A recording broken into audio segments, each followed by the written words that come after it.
Okay so hi everyone. तो अभी अभी मैं घर आया हूँ। शाम को एक स्टूडेंट से मिला था। He was tensed, very stressed. और अभी अभी भाई साहब सितंबर इनटेक में आए थे कुछ हफ्ते पहले। एंड आई आस्क्ड भी इतनी टेंशन में क्यों लग रहे हो, फेस भी काफ़ी उतरा उतरा लग रहा था।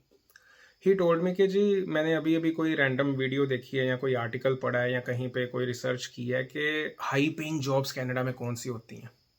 और उन सारी जॉब्स की जो लिस्ट थी ना, उसमें मेरे वाला प्रोफेशन या मेरे वाला प्रोग्राम नहीं था। तो मैंने पूछा भी आप कौन से प्रोग्राम में आए हो। ही सेड कोई बिजनेस ओरिएंटेड प्रोग्राम है। और उसमें मैं वो सारी चीज़ें नहीं पढ़ रहा जो वहाँ पे बताई थी, या पायलट बनना है या अकाउंटेंट बनना है या सॉफ्टवेयर इंजीनियर बनना है, वो सारी चीज़ें मैं नहीं पढ़ रहा। बट हाइपिंग तो वो है, नर्सिंग, डॉक्टर, डेंटिस्ट, वो तो मैं पढ़ ही नहीं रहा इस प्रोग्राम में। तो मैं टेंशन में हूँ कि मैं I won't get a hyping job. सी जो हाइप लेट मी एक्सप्लेन। आप जिंदगी में कितने पैसे कमाओगे वो इस बात पे निर्भर करता है कि आप इंसान कैसे हो, आप प्रोफेशनल कैसे हो, आपके पास स्किल्स कौन से हैं, एटसेट्रा एटसेट्रा। प्रोफेशन भी एक फैक्टर है, बट वो इतना इंपॉर्टेंट फैक्टर नहीं है कि आप टेंशन में आ जाओ या डिप्रेस्ड हो जाओ या आपको एजुकेशन पे बहुत ज्यादा डिपेंडेंट होना पड़े। हाय मैंने ये डिप्लोमा या डिग्री कर लिया, मैं यही कर सकता हूँ जिंदगी में और कुछ नहीं कर सकता। मैं उस चीज की लाइव एग्जाम्पल हूँ। मैंने पता ही नहीं क्या क्या पढ़ाइयाँ की हुई और मैं जिंदगी में अच्छा ही कर रहा हूँ फिर भी। तो वो एक फ्रेमवर्क जो मैंने फॉलो किया था, I let you know about that framework. जो इनफैक्ट मैंने एसआरएन एकेडमी के जो कोर्सेज बनाए हैं उसमें एक कोर्सेज में ये एक एलिमेंट है, 3 स्टेप फ्रेमवर्क। इस 3 स्टेप फ्रेमवर्क में जो पहली चीज है वो है आपका कोर स्किल। कोर स्किल का मतलब क्या है? इट्स नॉट अबाउट कि जो आप जिसके बारे में 5-6 साल आपने पढ़ाई की है या जो प्रोग्राम लेके आप कनाडा आए हो या जो आपने इंडिया में डिग्री की है, डिप्लोमा किया, doesn't matter. core skill is something that makes you indispensable, that makes you irreplaceable। कि अगर आप किसी कंपनी में वो एक कोर स्किल लेके जा रहे हो, वो कोर स्किल मिलना उस इंडस्ट्री में या उस जॉब में या उस कंपनी में इतना मुश्किल है कि आपको रिप्लेस किया जाना किसी भी एचआर डिपार्टमेंट के लिए या किसी भी कंपनी के लिए या किसी भी ऑर्गेनाइजेशन के लिए बहुत मुश्किल होगा। What is that skill? अगर मैं अपनी बात करूं तो मेरे लिए वो स्किल था टीचिंग।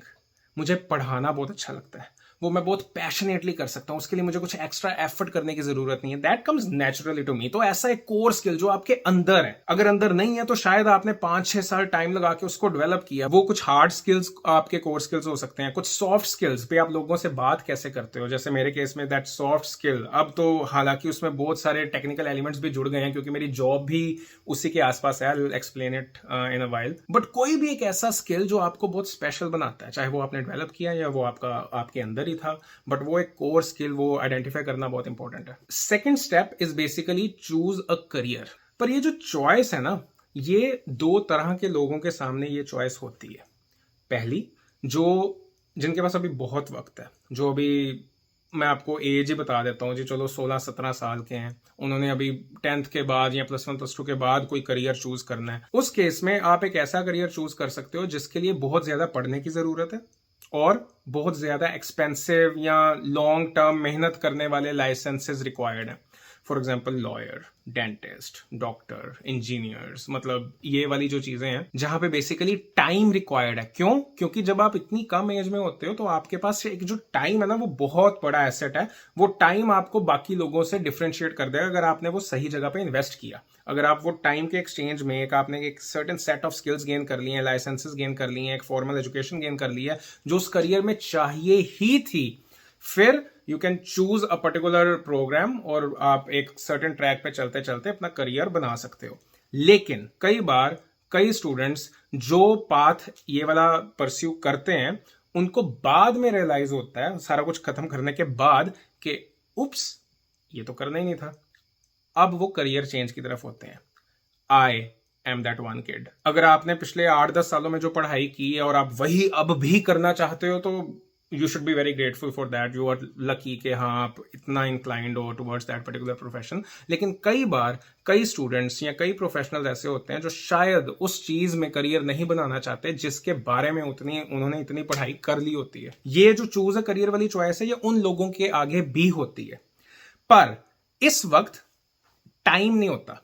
फॉर एग्जाम्पल जो पहले वाली चॉइस है, जो अगर आप एज कम है, आप टाइम इन्वेस्ट करके एक अच्छा करियर चूज कर रहे हो तो वेल एंड गुड, लेकिन अगर आप इस स्टेज पे हो कि आपने ऑलरेडी पढ़ाई कर ली है, आप एक करियर में सेट थे, अब आप करियर चेंज करना चाहते हो, तो आपको इंस्टेंटली वो स्विच करके एक हाई पेइंग जॉब चाहिए। तो वो अचीव करने के लिए आपको जैसा करियर चूज करना, उसमें ये 3 चीजें जरूर होनी चाहिए।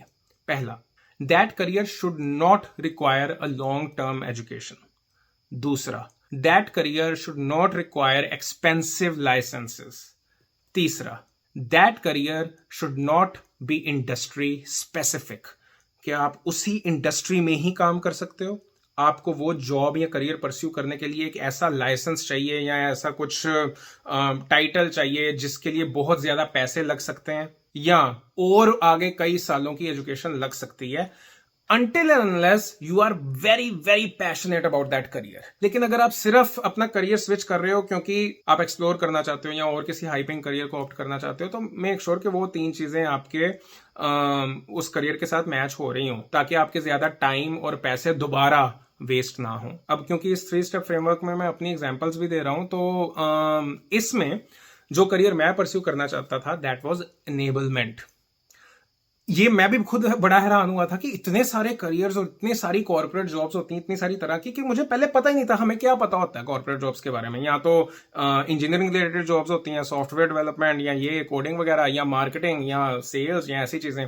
लेकिन बहुत सारे और भी डिपार्टमेंट्स होते हैं, लीगल डिपार्टमेंट होते हैं, प्रोडक्ट डिपार्टमेंट्स होते हैं, डिजाइन डिपार्टमेंट्स होते हैं, एनेबलमेंट डिपार्टमेंट होते हैं, जिसमें मैं हूं। ये सारी चीजें पता होंगी तो बंदा चूज करता है ना।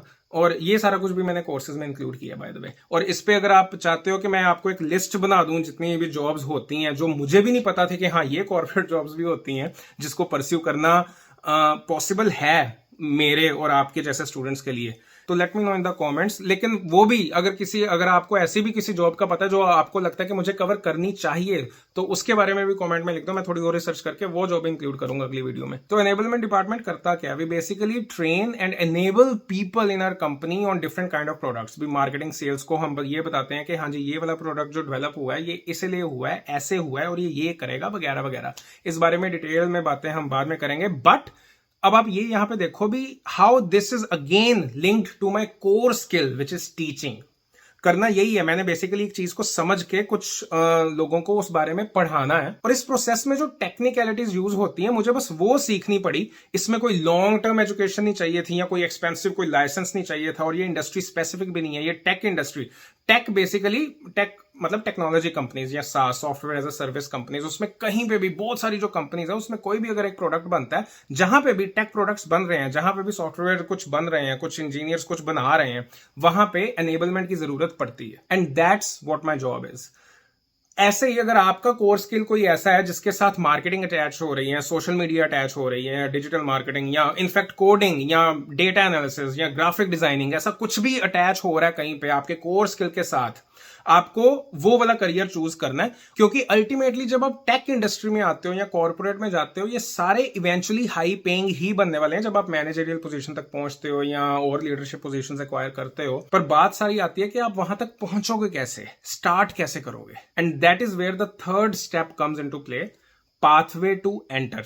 जब आपको अपना कोर स्किल पता है, जब आपको अपना करियर पता है कि हाँ अगर मैं ये वाली पोजीशन या ये वाली जॉब या ये वाले करियर में आ जाऊंगा तो मुझे इतनी सैलरी में एक्सपेक्ट कर सकता हूँ या इतनी इनकम मेरी मल्टीपल सोर्सेज से जनरेट हो सकती है वगैरह वगैरह, आपको उस करियर पाथ में एंटर होने के लिए तो करना तो एंट्री लेवल से स्टार्ट पड़ेगा, राइट? अब वो एंट्री लेवल पे बहुत सारी चीजें हो सकती हैं। फॉर एग्जांपल अगर आप प्रोजेक्ट मैनेजमेंट की तरफ जा रहे हो सकता है आपको स्टार्ट एडमिनिस्ट्रेटिव लेवल से करना पड़े। अगर आप प्रोडक्ट मैनेजमेंट की तरफ जाना चाहते हो तो हो सकता है आपको प्रोडक्ट ओनर से स्टार्ट करना पड़े। अगर आप सेल्स एनेबलमेंट में जाना चाहते हो, अगेन माय एग्जांपल, तो हो सकता है आपको टेक सेल्स से स्टार्ट करना पड़े। That's what I did. तो बाय चांस अगर आपको लगता है कि आपका कोर स्किल टेक सेल्स के साथ रेलिवेंट नहीं है, अगर आप एडमिन वर्क में जाना चाहते हो या प्रोडक्ट ओनर में जाना चाहते हो, तो उसकी कुछ सर्टिफिकेशन होती हैं, वो अगर आप कर लो तो आप एक कोर्स स्किल नया डेवलप कर लोगे, जिससे एंट्री लेवल पे भी आपको बहुत अच्छी सैलरी 60-70,000 भी अर्न करते हुए देखा मैंने कई स्टूडेंट्स को जो डायरेक्ट डिप्लोमा के बाद वो कॉर्पोरेट में आए, टेक में आए, क्योंकि उनके पास वो कोर स्किल्स उन्होंने आइडेंटिफाई कर लिए थे। अगर उसके साथ कुछ लिंक्ड सर्टिफिकेशंस होती हैं वो उनको पहले पता लग गया था, उन्होंने पहले कर ली थी और टाइम पे उनको अच्छी जॉब मिल गई। ये सारी जॉब्स में पोटेंशियल होती है कि आपको 6 फिगर सैलरी तक पहुंचा दे।